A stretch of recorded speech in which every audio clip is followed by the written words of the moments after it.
Dealers don't like to talk about it, but right now in 2025, some cars and SUVs are stacking up on lots like unsold furniture. Shoppers walk past them, even with huge discounts and incentives. Dealers are quietly panicking. Today, we're counting down 13 models that buyers simply don't want, no matter how hard the dealers push. So if you're thinking of buying one, you might want to rethink it fast. Number 13. Mazda CX-30. Mazda built a reputation for sporty, fun-to-drive crossovers, but the CX-30 is getting crushed in 2025. The problem isn't that it's a bad vehicle, it's that it's overshadowed. Buyers walk into showrooms and see the bigger, more modern CX-50, or they hear whispers about a redesigned CX-30 on the horizon. Suddenly, that 2025 CX-30 feels like old news. And here's the kicker. While Toyota Corolla Cross models are turning fast, the CX-30 lingers. It's a case of timing, not quality. But for dealers, it doesn't matter. Cars that don't move tie up cash and floor space,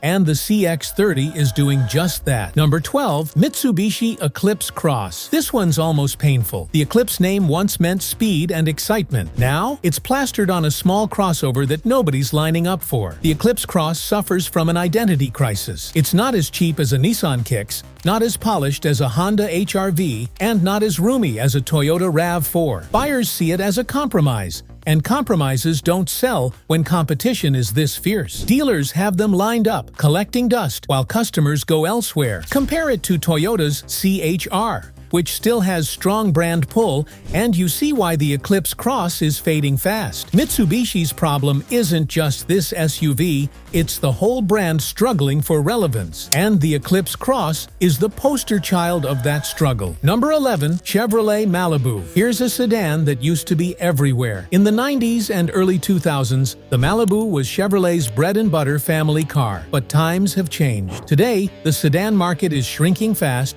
and the Malibu is losing the fight against Camry and Accord, cars that keep reinventing themselves and holding value. The Malibu hasn't kept up. Its design feels stale, its resale is weak, and its place in Chevy's lineup looks shaky at best. Buyers who still want sedans are choosing Toyota and Honda for long-term reliability. Dealers know it too. Malibu units are stacking up, and Chevy doesn't have the demand it once did. It's the sad reality of a car that once carried suburban families, but now can't carry its own weight on dealer lots. Number 10. Ford Mustang Mach-E. This is where things get really interesting. Just a couple of years ago, the Mustang Mach-E was Ford's EV golden child. It launched with hype, awards, and waiting lists. Fast forward to 2025, and dealers can't give them away. Why? A perfect storm. Early recalls damage trust, battery tech is changing fast, and depreciation is brutal compared to Tesla. The Mach-E looks good on paper, but shoppers are nervous about buying one right before newer, longer-range EVs arrive. Meanwhile, gas-powered Mustangs are still selling steadily, which makes the Mach-E look even weaker by comparison. This is the EV reality check. What was once the future is now yesterday's news, and dealers are sitting on Mach-Es longer than they'd ever planned. Number 9. Volkswagen Taos. Volkswagen pitched the Taos as their affordable entry into the small SUV market, but buyers aren't biting. On paper, it looks competitive. Decent fuel economy, modern styling, and just enough tech to feel current. But in reality, shoppers compare it to the Honda HR-V or Toyota Corolla Cross and walk away. The Taos is plagued by little things that add up: quirky transmission behavior, glitchy electronics, and reliability concerns that push cautious buyers back toward the Japanese brands. Dealers hate moving these because customers test drive the Taos, then head across the street to Honda and buy an HR-V instead. It's not that the Taos is a disaster, it just doesn't inspire confidence. And when your competition is Toyota and Honda, being good enough won't cut it. That's why Taos models are sitting longer and longer, becoming a headache for Volkswagen lots across the country. Number 8. Nissan Murano. Here's the SUV that proves a sleek design alone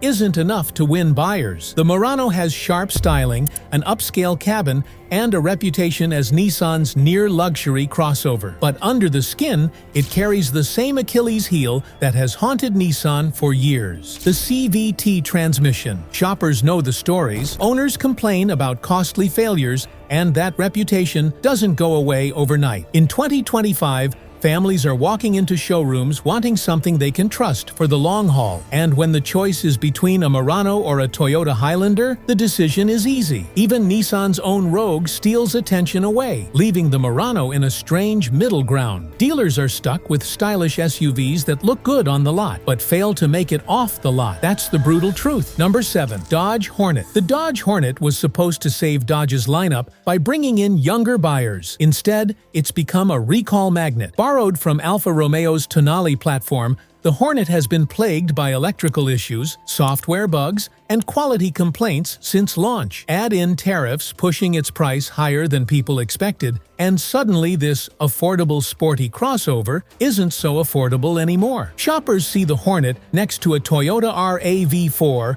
or Honda CR-V, and they don't take the gamble. Dealers are now offering discounts and incentives just to move inventory, but even that hasn't been enough to change its image. For Dodge, it's another tough reminder that you can't just slap a badge on an Alfa and expect it to sell. Number 6. Jaguar F-Pace. Luxury buyers love image, but even image has its limits. The F-Pace entered the market with style and performance, but the shine has worn off. Reliability problems, from electrical gremlins to drivetrain quirks, scared away early adopters, and now the stigma sticks. Add to that Jaguar's uncertain future as it transitions to electric-only models, and buyers feel like they're stepping into a brand with one foot in the grave. The biggest problem? Competition. For the same money, shoppers can grab a BMW X3 or Lexus RX, both of which are better known for long-term dependability. Dealers have F-Paces lined up, looking sharp, but the market just isn't responding. And with Jaguar announcing that 2025 will be one of the last years for their gasoline SUVs, demand has only dropped further. Real quick, before we get into the next one, if you've gotten any value so far,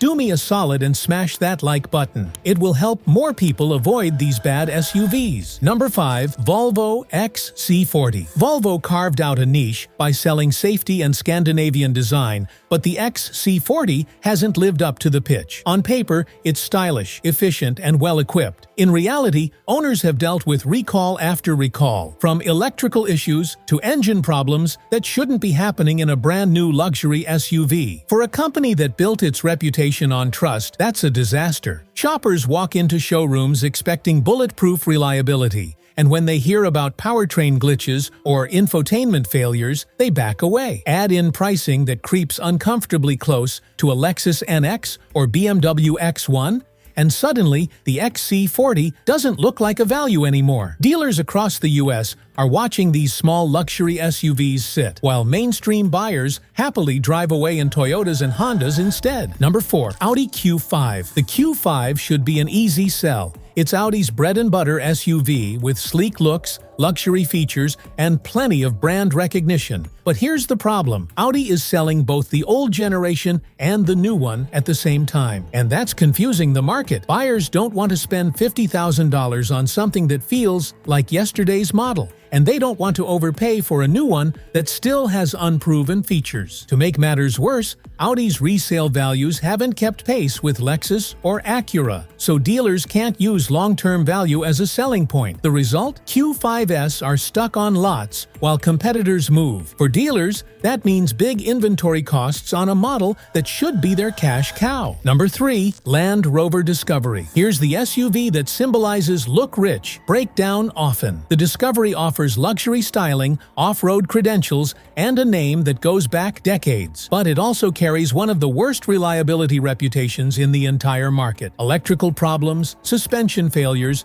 and random system malfunctions aren't the exceptions. They're the rule. Mechanics warn buyers all the time. Land Rovers look beautiful in the showroom, but become money pits in the garage, and that warning has caught up to sales. While Toyota 4Runners fly out the door, Discoveries gather dust. Dealers have tried discounts, bundles, even advertising the brand's heritage, but shoppers are skeptical. Once a reputation is broken, it's almost impossible to repair. Number 2. Infiniti QX55. Infiniti positioned the QX55 as a stylish alternative to the BMW X4, but it came into a segment where brand trust matters, and Infiniti just doesn't carry the weight it once did. Buyers compare it to Lexus and BMW, and the QX55 falls short in every key area: driving dynamics, resale value, and even interior finish. Dealers are frustrated because they can't even move them with incentives. And with Nissan's own Rogue offering similar features for less money, buyers don't see why they should pay a premium for Infiniti. What was supposed to be a flagship crossover coupe has become one of the slowest movers in the showroom. Number 1. Ram 2500. And here's the shocker: the truck segment isn't immune. The Ram 2500, a heavy-duty pickup with serious towing power, is piling up at dealerships. Why? Because inventory outpaces demand, and buyers are gravitating toward Ford and Chevy alternatives. Add in rising prices, expensive trims, and questions around long-term reliability, and suddenly this workhorse isn't the automatic buy it once was. Trucks have always been America's backbone, but even in this segment, not every model can keep up. Dealers are staring at rows of Ram 2500s, hoping for incentives or fleet buyers to bail them out. For everyday shoppers, the sticker shock alone is enough to send them elsewhere. In 2025, buyers are smarter, more informed, and more cautious than ever. A shiny badge or slick commercial is not enough. If a model can't deliver trust, value, and staying power, it's going to sit on the lot, no matter how much the dealer tries to push it. Because we're here to help you save your money. Which of these cars surprised you the most? Drop it in the comments. And don't forget to subscribe so you never get blindsided by the next can't sell model hitting showrooms.